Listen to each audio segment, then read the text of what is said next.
O ministro da Saúde, Nelson Taixe, divulgou pelas redes sociais o envio de respiradores, testes e equipamentos de proteção individual para diversos estados. Taixe disse: a indústria nacional está ajudando na resposta ao coronavírus com a produção e entrega de respiradores. Recebemos 272 unidades e grande parte já seguiu para os estados. Ao todo, serão 14.100 respiradores. Nesta semana, a Amazonas, que já recebeu 35, terá mais 20, total 55. O Paraná somará mais 5 aos outros 15 já entregues. Com isso, estamos equipando melhor os hospitais para receber os pacientes com Covid-19. Também foram contemplados o Amapá, com 25, Ceará, com 45, Espírito Santo, 10, Pará, 20, Piauí, 20, Rio de Janeiro, 40 e Santa Catarina, 17. O governo Jair Bolsonaro está buscando soluções para avançar na atenção aos brasileiros. Quase 1 milhão de testes rápidos seguem nos próximos dias para os estados, o que será fundamental para respostas mais assertivas ao Covid-19. A ação em parceria do Ministério da Infraestrutura, Ministério da Defesa e Polícia Rodoviária Federal na logística de entrega. Ao fim desta semana, o governo Jair Bolsonaro terá entregue 79 milhões de equipamentos de proteção individual para proteger os profissionais de saúde, 3 milhões de testes rápidos e 272 respiradores. Oi, gente, saindo do palácio, vim acompanhar o meu presidente amado, querido, nessa coletiva. Dia tenso, dia complicado, mas a gente continua. Foi Deus que levantou esse presidente para governar esta nação. Nós estamos juntos. Que Deus abençoe esta nação. Bora, gente, vamos trabalhar. Nós estamos no meio de uma pandemia, vamos cuidar do nosso povo. Temos muita coisa para fazer. Justamente hoje que nós íamos anunciar para o Brasil. Eu, o ministro Onyx e o ministro da Saúde, o ministro Nelson, todas as ações para a população idosa. A gente não pôde anunciar porque tinha o pronunciamento do presidente. Mas acompanhe aí o nosso trabalho nos nossos sites, site dos 3 ministérios. Vejam quanta coisa estamos fazendo para a população idosa. Presidente Bolsonaro, firme, estamos todo mundo junto com o senhor. Bora trabalhar, cuidar do nosso país. Quando se fala da cadeia de abastecimento de um país, especialmente de produtos que não podem faltar à população, como produtos de higiene em alimentação, a infraestrutura é muito importante, fundamental nesse serviço. E para detalhar sobre o papel do Ministério da Infraestrutura na manutenção da cadeia de abastecimento do país, eu converso agora com o ministro da Infraestrutura, Tarcísio Gomes de Freitas. Oi, ministro, obrigada pela entrevista. Obrigado a vocês pela oportunidade, boa noite. Bem, ministro, a gente começa falando sobre a mega operação do Ministério da Infraestrutura para a distribuição de equipamentos, de proteção individual que o governo brasileiro adquiriu, está comprando de outros países, especialmente da China, e que vão chegar aqui ao Brasil. Como é que vai ser feita essa distribuição? Como que o Ministério e o governo estão garantindo que esses produtos cheguem na ponta onde realmente precisam ser usados? Bom, essa operação de transporte dos equipamentos chineses realmente representa um desafio logístico, em função do volume de material, em função da competição que existe no mercado internacional por esses mesmos equipamentos. A gente precisa ser rápido, ou seja, parar os aviões lá o quanto antes, assim que a carga for liberada pelas autoridades chinesas, já embarcar. Precisamos pesquisar rotas seguras para trazer esses equipamentos para o Brasil. Isso tudo foi feito no momento em que essa compra acontecia. Então hoje a gente já tem empresas contratadas, já temos rotas mapeadas, estamos prontos. Serão mais ou menos entre 6 e 9 semanas de operação. Em cada semana nós vamos mandar 2, 3, 4, 5 aviões para lá.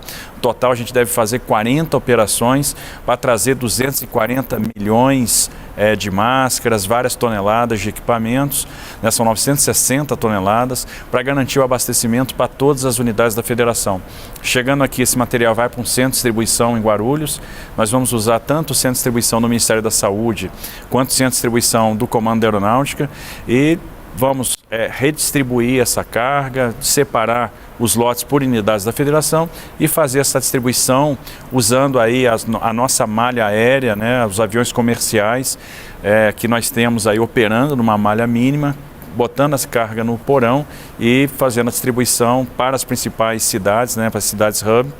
A partir dessas cidades, ou a gente vai fazer o deslocamento aéreo ou via rodoviário, de maneira que todas as unidades da federação recebam esses materiais. É importante ressaltar isso, né, ministro, que além de ter toda essa operação para trazer para cá, tem também uma segunda etapa, que é a operação para distribuição para estados e municípios. Exatamente. E existe um acordo também com os municípios para que flua mais fácil essa distribuição. Exato. A nossa previsão é, chegando a carga, a gente tem conseguido, né, graças ao apoio da Receita Federal e da Anvisa, liberar muito rapidamente isso na chegada do material. A gente libera em minutos, essa carga vai para o centro de distribuição e no dia seguinte ela segue por diversos estados. E a previsão é que a gente consiga entregar sempre no dia seguinte ao da recepção da carga em todas as unidades da federação.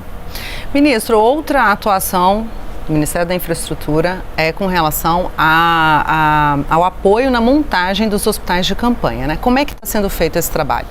Bom, a partir do momento que o Ministério da Saúde detecta um problema de disponibilidade de leitos, né, e verifica que a solução para aquela localidade é a montagem de hospital de campanha, eles têm acionado o Ministério da Infraestrutura, a gente desenvolve o projeto de engenharia, o termo de referência, a contratação, e nós temos uma equipe de engenheiros que acompanha a montagem nesse local. Atualmente nós temos o Hospital de Campanha de Águas Lindas em montagem, serão 200 leitos, todos os leitos de estabilização, ou seja, leitos que vão ter lá o ponto de oxigênio, de vácuo, de ar comprimido, ou seja, pontos aptos a receber, inclusive a instalação de respiradores. Então são leitos que podem ou ser de observação ou se transformar em leitos de terapia semi-intensiva.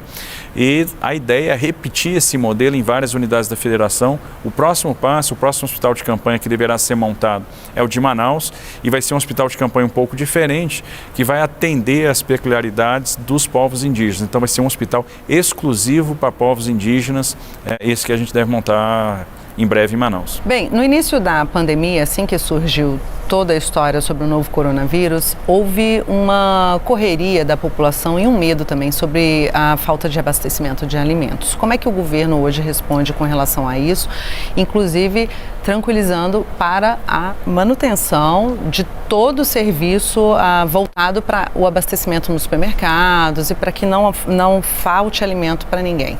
Bom, não há risco de desabastecimento. Eu acho que essa é a principal mensagem, a população pode ficar tranquila. Observe que a gente já vai aí para várias semanas de quarentena, de isolamento, e nós temos conseguido manter as prateleiras abastecidas, os supermercados abastecidos, não está faltando combustível, o gás de cozinha, o medicamento, o insumo para hemodiálise. Então, nós estamos conseguindo fazer a logística funcionar. Houve uma montagem de um conselho de secretários de transportes, presidido pelo Ministério da Infraestrutura.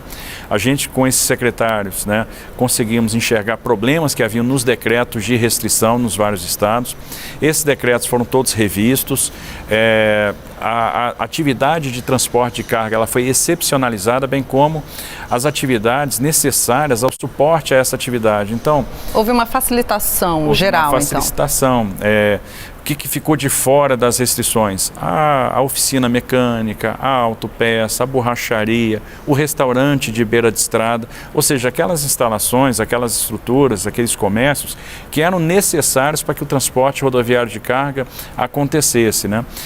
No caso do transporte intermunicipal, às vezes a gente tinha o operário de uma fábrica importante de alimentos que mora numa cidade, tinha restrição de transporte para outra cidade. Conseguimos também, junto às prefeituras e aos governos dos estados, os fretamentos especiais para garantir que as fábricas de alimento, as fábricas de embalagens, elas funcionassem justamente para garantir esse abastecimento. Houve uma grande cooperação de todos os entes da federação e isso fez com que a logística fosse mantida, tivesse preservada, estivesse funcionando, e a gente consegue então garantir o abastecimento. Não temos problema, não teremos problema.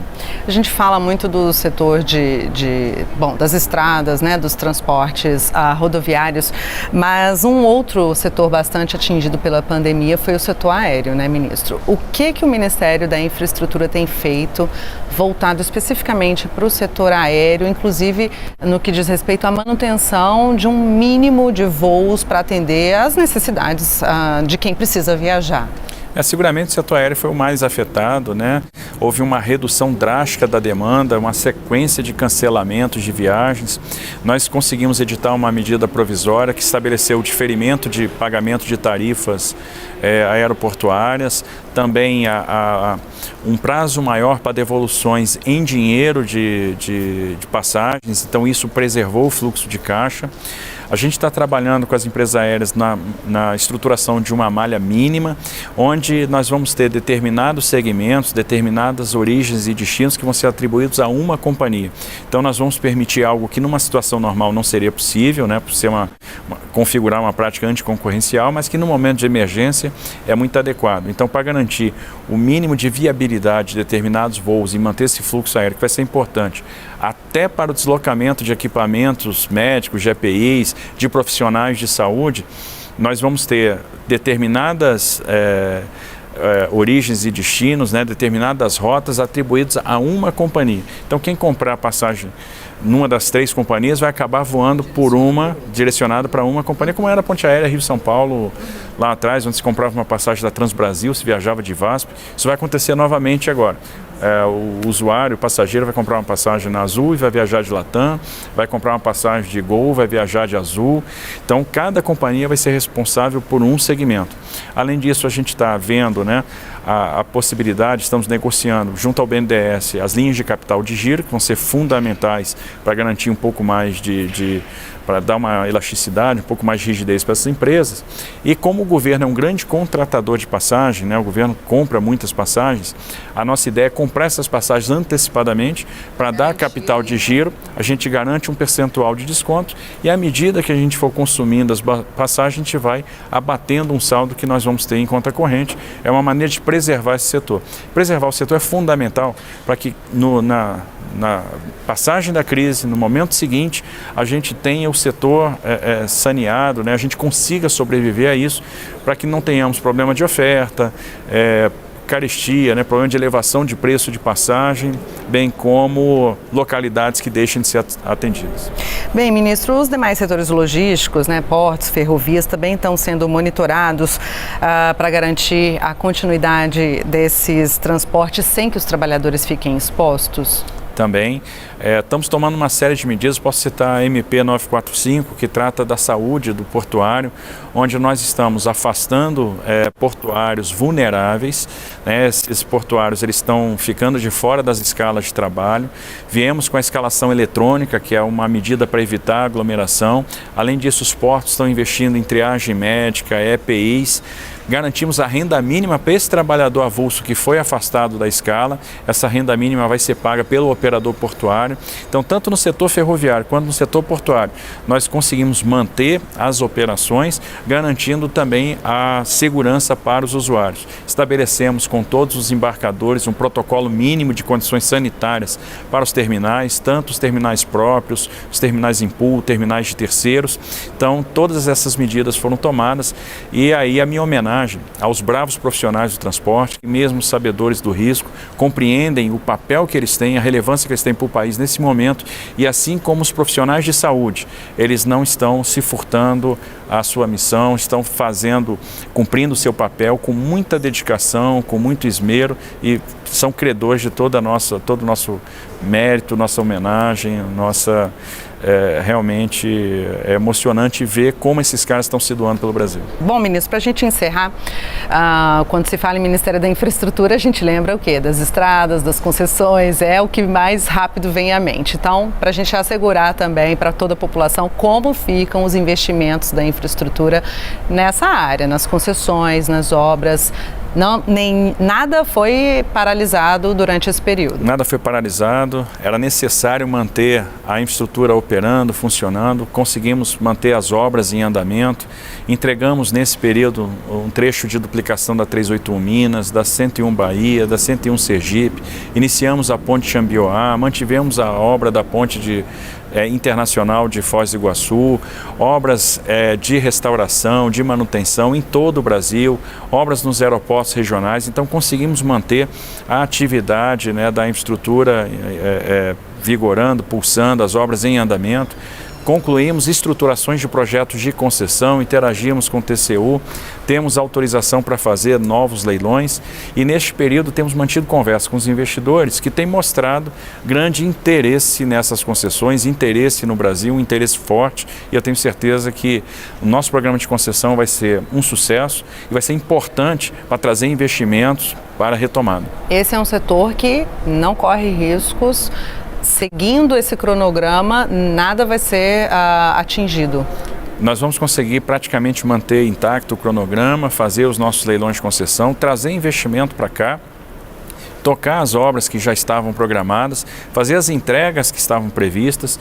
Esse ano é quase uma entrega por semana, né? São 52 obras que vão ser entregues até o final do ano e estamos conseguindo manter esse cronograma. Isso vai ser fundamental para a preservação do emprego.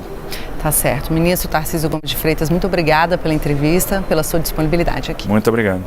Se você apoia Jair Bolsonaro, curta este vídeo. Manifeste a sua opinião e compartilhe para que a vontade do povo brasileiro seja conhecida. Inscreva-se no canal para ter acesso gratuito ao nosso conteúdo. Uma produção Folha Política.